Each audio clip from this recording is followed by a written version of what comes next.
Blockchain. Seguro que has escuchado esta palabra últimamente. Y no es para menos. Blockchain es un sistema revolucionario que básicamente hará que muchas de las cosas más fastidiosas de tu vida desaparezcan. La cosa es que el mundo, tal y como funciona actualmente, necesita producir, gestionar y almacenar una enorme cantidad de información certificada en todo momento. Cada día, cada hora, cada segundo. Hasta ahora esta gestión la han hecho humanos. Esos seres lentos, despistados, corruptibles, perezosos y hedonistas. La propuesta de blockchain es que este trabajo pasen a hacerlo otro tipo de seres, incorruptibles, eficaces, sacrificados y cada día más veloces, los ordenadores. Pero ya sabemos cuál es la gran debilidad de un sistema informático, que es hackeable. ¿Cómo evita esto blockchain? No con un superpoderoso antivirus ni con un vigoroso firewall. Blockchain se autoprotege gracias a su propia estructura, su propia arquitectura. ¿Cuál es esta protectora estructura? Blockchain significa cadena de bloques, y eso es, una cadena de bloques que contiene información. Cada bloque puede contener diferentes tipos de información. El ejemplo más famoso es el del Bitcoin, pero hay muchos otros. ¿Y qué tiene cada bloque? 3 cosas. La primera, la información. En el caso de Bitcoin, por ejemplo, la información relativa a las transferencias de dinero. Emisor, receptor, fecha, cantidad, etc. La segunda, algo muy importante, el llamado hash. El hash es el número de identificación del bloque. Se trata de un número único e irrepetible. Cada uno de los bloques tiene el suyo propio. La tercera, y también tiene el hash del bloque anterior, por lo que cada bloque queda conectado con su predecesor y su sucesor. Ahora ves claro lo del chain, ¿no? Efectivamente, los bloques van creando una cadena. Ahora ya sabemos cómo es el blockchain por dentro, pero ¿por qué es inhackeable? Por 2 cosas juntas. La primera, el hash, y la segunda, que muchos ojos están mirando todo el rato. El hash, como hemos dicho, es el número único de cada bloque, pero tiene una gran peculiaridad. El número se genera según el contenido del bloque. Eso significa que si se cambia el contenido del bloque, la información, automáticamente cambia el hash. Imagínatelo como una pieza de puzzle. Con tal información tendrá tal forma. Si alguien cambia la información, la forma también cambiará, por lo que dejará de encajar y la cadena quedará invalidada. No es que haya una única base de datos, cada usuario de blockchain tiene una copia de ella. Dado que muchos ojos están mirando todo el rato, si un usuario altera la información de su copia, la comunidad lo sabe, por lo que su versión de la base de datos es anulada y queda sin efecto. Ahí está la diferencia. La seguridad y la certificación de los documentos en blockchain se la dan los usuarios.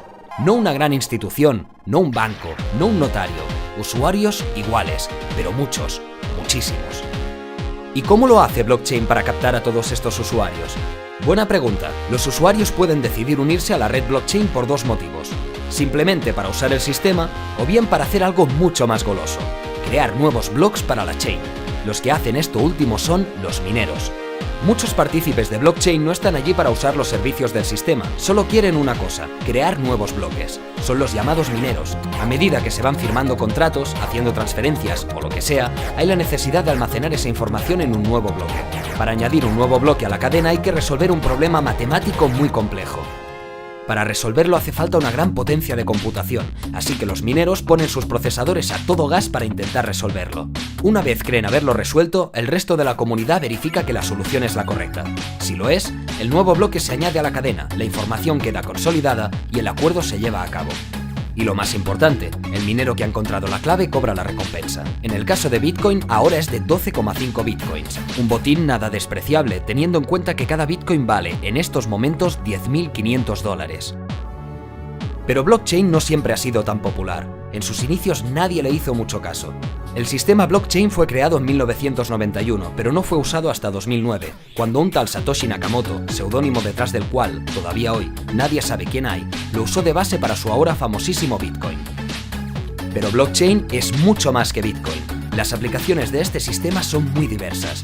Puede usarse para firmar contratos, votar en elecciones, guardar registros médicos y bancarios y muchas otras utilidades que todavía están por descubrir. Por ejemplo, con blockchain sería imposible falsear la procedencia de los alimentos o esconder si durante su transporte se ha roto la cadena de frío. Del mismo modo, en el ámbito de la salud sería imposible manipular los historiales médicos. En el comercio de joyas, el poder rastrear desde su origen hasta su compra permitiría al consumidor asegurarse de que no está comprando, por ejemplo, un diamante de sangre.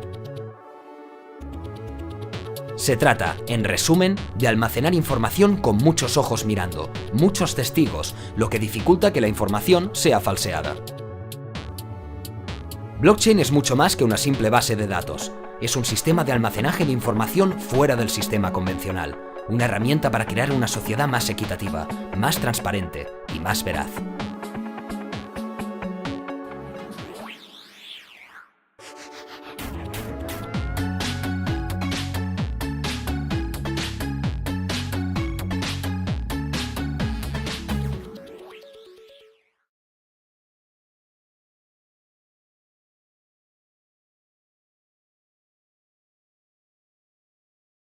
What is Bitcoin? Bitcoin is the first decentralized digital currency. Bitcoins are digital coins you can send through the internet. Compared to other alternatives, Bitcoins have a number of advantages. Bitcoins are transferred directly from person to person via the net, without going through a bank or clearinghouse. This means that the fees are much lower. You can use them in every country. Your account cannot be frozen, and there are no prerequisites or arbitrary limits. Let's look at how it works. Several currency exchanges exist where you can buy and sell Bitcoins for dollars, euros, and more. Your Bitcoins are kept in your digital wallet on your computer or mobile device. Sending Bitcoins is as simple as sending an email, and you can purchase anything with Bitcoin. The Bitcoin network is secured by individuals called miners. Miners are rewarded newly generated Bitcoins for verifying transactions. After transactions are verified, they are recorded in a transparent public ledger. Bitcoin opens up a whole new platform for innovation. The software is completely open source and anyone can review the code. Bitcoin is changing finance the same way the web changed publishing. When everyone has access to a global market, great ideas flourish. Bitcoins are a great way for businesses to minimize transaction fees. It doesn't cost anything to start accepting them, and it's easy to set up. There are no chargebacks, and you'll get additional business from the Bitcoin economy. For more information about Bitcoin, visit weusecoins.com.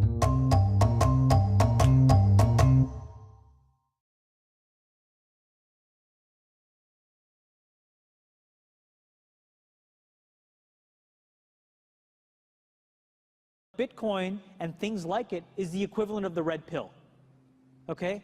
We are entering a completely world of uncharted water right now. Have you made any investments in Bitcoin? So, I mean, I personally, I own Bitcoin in my hedge fund, I own Bitcoin in my fund, I own Bitcoin in my private account. It is a huge deal. It's a huge, huge, huge deal. Because what you're talking about right now is for the next 3 to 5 years, an unbelievably better store of value. It is gold 2.0. I think this is a currency that's really going to work eventually. Well, I think it is working, and there will be other currencies like it that may be even better. But in the meantime, there's a big industry around Bitcoin, and you know, people have made fortunes out of Bitcoin. Bitcoin, there is no Bitcoin company, there is no Bitcoin building, there's not even a Bitcoin server anywhere that you could shut down. It is completely distributed. That's what's unique about Bitcoin. It is, for the first time, a way for the two of us to exchange value online without a third-party intermediary.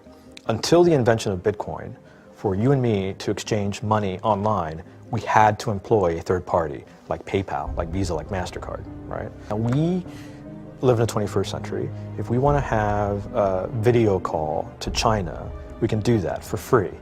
But to send a couple $100, which is essentially just ones and zeros being moved around, costs 5% plus takes over a day. Bitcoin is exciting because it shows how cheap it can be. Bitcoin is better than currency in that you don't have to be physically in the same place, and of course for large transactions currency can get pretty inconvenient. You'll see Bitcoin trading at 1,000, 2,000, 5,000, 10,000. Rick Falkvinia does an excellent analysis. He predicts that Bitcoin will capture between 1 and 10% of the global Forex market, which implies a price of between $100,000 to $1 million per Bitcoin. Most of the people who are on the sidelines not buying Bitcoin today will start to buy Bitcoin when it gets over 1,000, and then a greater percentage of people will definitely plow into Bitcoin when it starts to get over 10,000. It's still predicting Bitcoin, $10,000 per Bitcoin in 3 years. Casares, he is the CEO of Zappo, which is a Bitcoin wallet and Bitcoin vault. I think it's mostly a very positive thing. I think we're going to see ups and downs like with any other emerging technology, but I think Bitcoin is here to stay, and it makes sense that it be taxed and treated like any other. So let's make a bold call here. In 10 years, what do you think Bitcoin will be worth? One Bitcoin? Between $500,000 and $1 million. A lot of people are just seeing the charts and thinking, how high will it go? What I'm doing is counting backwards. I mean, this is a transactional currency, and it is a store of value. As such, it is a product and a service competing on a very tangible market for stores of value and for transactional currencies. So what is the size of that market? Right, and this is important. And how big a market share can Bitcoin realistically take within a foreseeable time frame?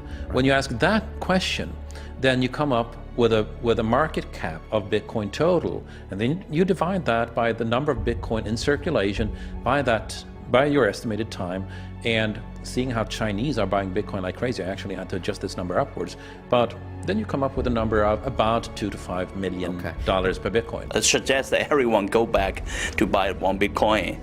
Not too much, only one is enough. If everyone in this world, people, just to go back buy one Bitcoin, the Bitcoin value go to the $1 million.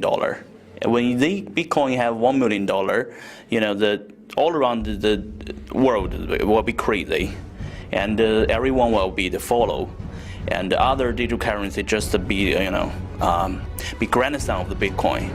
So for me, I think for a lot of people, they don't exactly understand why it's Bitcoin. Is Bitcoin the currency of the future, or is it the payment system they're developing? Bingo! It's the payment system. It's the blockchain encryption, and they're interesting things. I think Bitcoin, or the really blockchain encryption that's behind it, has a greater ability to bring more of the world's population out of poverty than anything we've seen. If you're new to Bitcoin, take your time to go out there and Google it and learn about it. It truly is one of the most important inventions in the history of humankind, and certainly the most important invention since the internet. Go out there, make a Bitcoin wallet, get involved, start using it, learn about all the positive ways in which this is going to improve the lives of every single person on the planet.